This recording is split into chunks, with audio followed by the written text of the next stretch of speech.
મિત્રો, મારું નામ રાધા છે. હું એક નાનકડા ગામમાં રહું છું. ગામના અંતે ખેતરો છે, વાડીઓ છે અને વચ્ચે મારી જિંદગી છે. મારા લગ્ન નાનપણમાં જ થઈ ગયા હતા. મારા પતિ ખૂબ જ સમજદાર અને મહેનતી હતા. અમે ગરીબ હતા, પણ જીવન આનંદથી ચાલતું હતું. સાંજ પડે ત્યારે અમે બંને વાડીમાંથી પાછા ફરતા, ખેતરની માટીની સુગંધમાં સુખ શોધતા.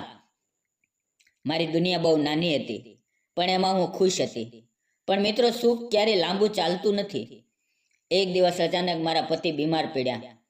દવા માટે પૈસા નહોતા, હોસ્પિટલ દૂર હતી. થોડા દિવસોમાં જ તેઓ મને છોડીને ચાલ્યા ગયા. એ દિવસ મારા જીવનનો સૌથી કાળો દિવસ હતો. પતિનું અવસાન થયું શું હોય છે એ મેં ત્યારે અનુભવ્યું. હું જીવતી હતી, પણ અંદરથી મરી ગઈ હતી. પતિ ગયા પછી સમાજે મને વિધવા કહીને ઓળખાવી. સફેદ સાડી પહેરાવી, હાથમાંથી ચૂડીઓ તોડાવી અને જાણે મારા સપનાઓ પણ તોડી નાખ્યા. કોઈએ ન પૂછ્યું કે મને શું જોઈએ છે, શું લાગણી છે. ઘરમાં ખાવા માટે અનાજ નહોતું, જીવવું હતું એટલે કામે જવું પડ્યું. હવે હું તમને મારા જીવનના એ દિવસોની વાત કહું છું, જ્યારે વાડી અને મજૂરી જ મારી ઓળખ બની ગઈ હતી. સવાર પડતા જ હું ઉઠી જતી. કોઈ બોલાવનાર નહોતું, કોઈ રાહ જોનાર નહોતું. એકલી જ રોટલો બાંધીને ખેતર તરફ નીકળવી પડતી. રસ્તામાં લીલા ખેતરો દેખાતા, પણ મનમાં સૂકાપણું હતું. મજૂરી કામ સહેલું નહોતું. સૂર્ય માથે તપતો, પસીનો આંખોમાં ઉતરતો, હાથમાં ફાવડો, કમરમાં દુખાવો. છતાં હું રોકાતી નહીં, કારણ કે જીવવું હતું. ખેતરમાં કામ કરતી વખતે ઘણીવાર ભૂતકાળ યાદ આવી જતો. મારા પતિ હોત તો કદાચ મને આ બધું ન કરવું પડત. એ યાદ આવતા આંખ ભીની થઈ જતી, પણ હું આંસુ પોંછી લેતી, કારણ કે ખેતરમાં કોઈને તમારી આંખોના આંસુ નહીં, ફક્ત તમારા હાથનું કામ જ દેખાય. હું વાડીમાં કામે જવા લાગી. ક્યારેક મજૂરી કામ, ક્યારેક ખેતરમાં નિંદામણ, ક્યારેક પાક કાપવાનું. મારા નાજુક હાથમાં છાલા પડ્યા, પગમાં દુખાવો થયો, પણ આંખોમાંથી આંસુ સુકાઈ ગયા હતા. વરસાદ હોય કે તડકો, હું રોજ ખેતરમાં જતી. ખેતર મારું નવું ઘર બની ગયું હતું. એ જ ખેતરમાં રોજ દૂરથી એક નજર મને લાગતી. એ ખેડૂત હતો. ઊંચો નહોતો, બહુ સુંદર પણ નહોતો, પણ એના ચહેરા પર એક શાંતિ હતી. એ બહુ બોલતો નહીં, ક્યારેક મજૂરીને પાણી આપતો, ક્યારેક છાંયડો બતાવતો. શરૂઆતમાં મને કોઈ ફરક પડતો નહોતો. મારા માટે તો બધા પુરુષો એક સરખા હતા, તેનાથી દૂર રહેવાના. એ જ વાડીમાં એ એક ખેડૂત હતો, શાંત સ્વભાવનો, ઓછી બોલચાલ કરતો. શરૂઆતમાં અમે એકબીજાને ફક્ત કામદાર અને ખેડૂત તરીકે જ ઓળખતા. સમય જતાં વાતચીત વધવા લાગી. ક્યારેક વરસાદમાં બંને એક જ ઝૂંપડામાં ઊભા રહી જતા. વરસાદની બૂંદો ટપકતી અને મનમાં ભૂતકાળ યાદ આવતો. પણ સમય પોતાની રીતે ચાલે છે. એક દિવસ તીવ્ર તડકો હતો. હું થાકી ગઈ હતી, પગ કાપતા હતા. ત્યારે એ ખેડૂત મારી પાસે આવ્યો અને શાંતિથી બોલ્યો, પાણી પી લે રાધા. એણે મારું નામ લીધું. એ વાત મને અજીબ લાગી. કોઈએ મારું નામ લાગણીથી લીધું હોય એવું વર્ષો પછી બન્યું હતું. મેં પાણી લીધું, નજર ઝુકાવી. એ કંઈ બોલ્યો નહીં, બસ ચાલ્યો ગયો. એ દિવસ પછી નાની નાની વાતો થવા લાગી. ક્યારેક કામ પૂરું થાય પછી બે શબ્દ, ક્યારેક વાવણી વખતે વાત. એ ક્યારેક મારી સીમા ઓળંગતો નહોતો, એ માટે જ હું એની સામે નિર્ભય હતી. પછી આવ્યા વરસાદના દિવસો. મિત્રો, ગામના ખેતરમાં વરસાદ અલગ જ વાત હોય છે.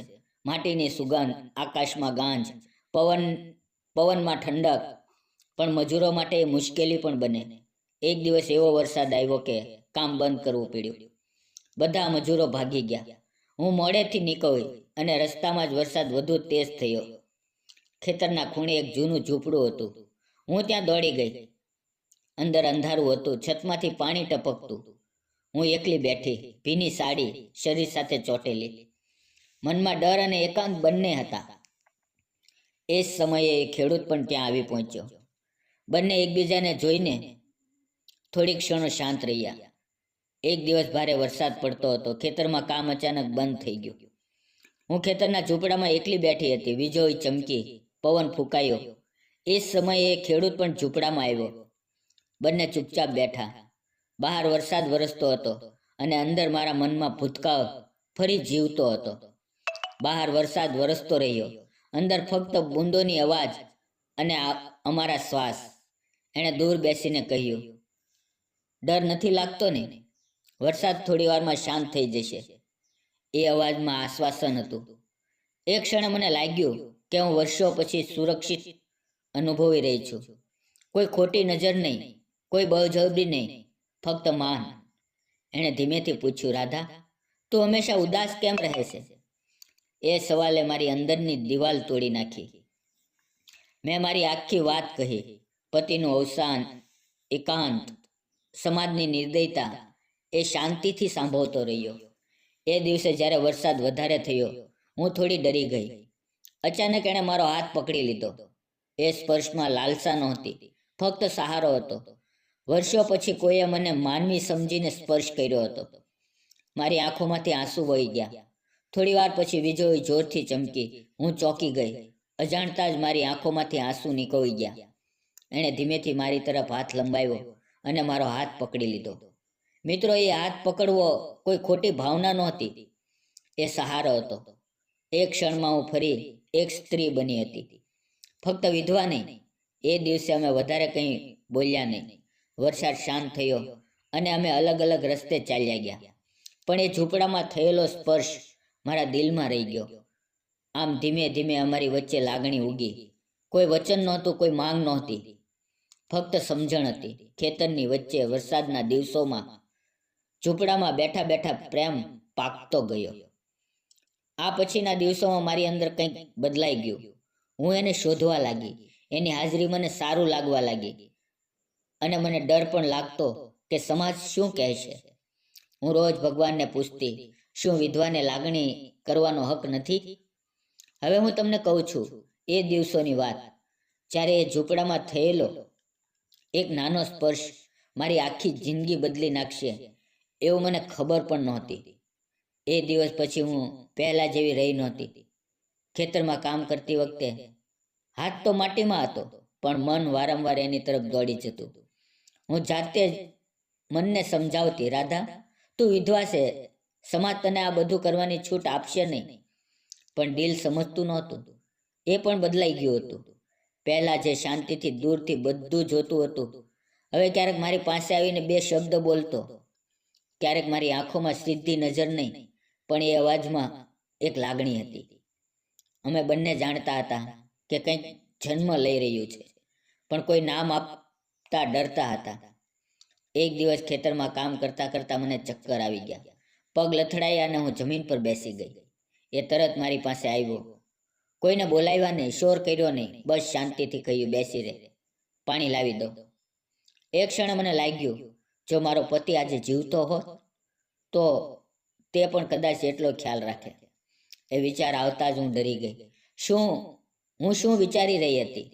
સાંજે કામ પૂરું થયું, બધા મજૂરો ગયા પછી એ થોડો અટક્યો, ધીમેથી બોલ્યો, રાધા, હું તને કંઈ ખોટું નથી કહેતો, પણ તું જો ક્યારેક વાત કરવી હોય તો હું સાંભળવા તૈયાર છું.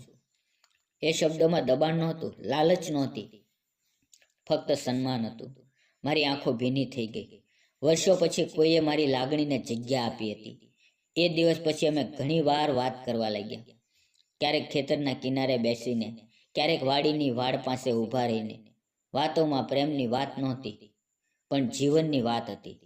એણે પણ પોતાનો ભૂતકાળ મને કહ્યો. તે એકલો હતો. મા બાપ વહેલા ગુજરી ગયા હતા. જમીન હતી પણ ઘર ખાલી હતું. કદાચ એટલા માટે જ એ મારી એકાંતને સમજી શકતો હતો. વરસાદ ફરી આવ્યો. આ વખતે હું ડરી નહોતી. વરસાદ સાથે સાથે મારી અંદરની દિવાલો પણ ધોવાઈ રહી હતી. એક સાંજે અમે ફરી એ જ ઝૂંપડામાં ઊભા રહ્યા. બહાર વરસાદ, અંદર શાંતિ. એણે ધીમેથી પૂછ્યું, રાધા, સમાજ શું કહેશે એ ડર તને રોકી રાખે છે? હું ચૂપ રહી. એ ચૂપ જ મારો જવાબ હતો. એણે કહ્યું, મને ખબર છે તું વિધવા છે અને હું તારી મર્યાદા સમજું છું, પણ શું દિલને રોકવું સાચું છે? એ શબ્દો સાંભળીને મારું આખું શરીર કંપી ગયું. મેં પહેલી વાર સ્વીકાર્યું કે હા, મને એ ગમતો હતો. મેં કહ્યું નહીં, પણ આંખોએ કહી દીધું, મિત્રો, એ દિવસથી અમે પ્રેમમાં હતા. છુપાયેલો, શાંત, પવિત્ર પ્રેમ. કોઈ સ્પર્શ વગર પૂર્ણ લાગતો પ્રેમ, પણ સમાજના ડરથી ભરેલો. પણ સમાજ હજુ પણ હતો. વિધવા સ્ત્રીને પ્રેમ કરવાનો હક નથી, એવું બધાને લાગતું. એક દિવસ ગામમાં વાત ફેલાઈ. કોઈ અમને વાત કરતા જોઈ લીધા હતા. લોકો બોલવા લાગ્યા, વિધવાને શોભે નહીં એવું બધું. હું ફરી એકવાર તૂટી ગઈ. મેં એને કહ્યું, આ બધું બંધ કરી દઈએ. હું ફરી કોઈ માટે અપશબ્દ નથી બનવા માંગતી. એ શાંતિથી સાંભળતો રહ્યો. એણે મને કહ્યું, રાધા, જો તું ઈચ્છે તો હું તારો હાથ પકડીને જીવનભર સાથે ચાલવા તૈયાર છું. એ શબ્દો સાંભળીને હું ડરી પણ ગઈ અને ખુશ પણ થઈ. થોડા સમય પછી અમારા ઘરની બહાર આવ્યો, ખુલ્લે આમ. ગામના લોકો જોઈ રહ્યા હતા.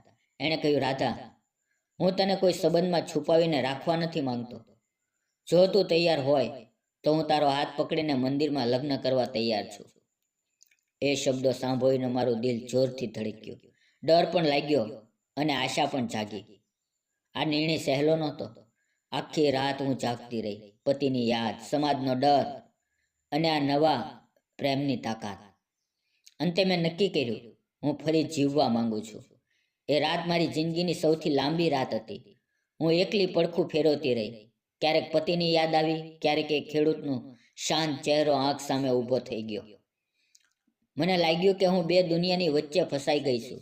એક ભૂતકાળ જે પૂરો થઈ ગયો હતો અને એક વર્તમાન જે મને ફરી જીવવા બોલાવી રહ્યો હતો.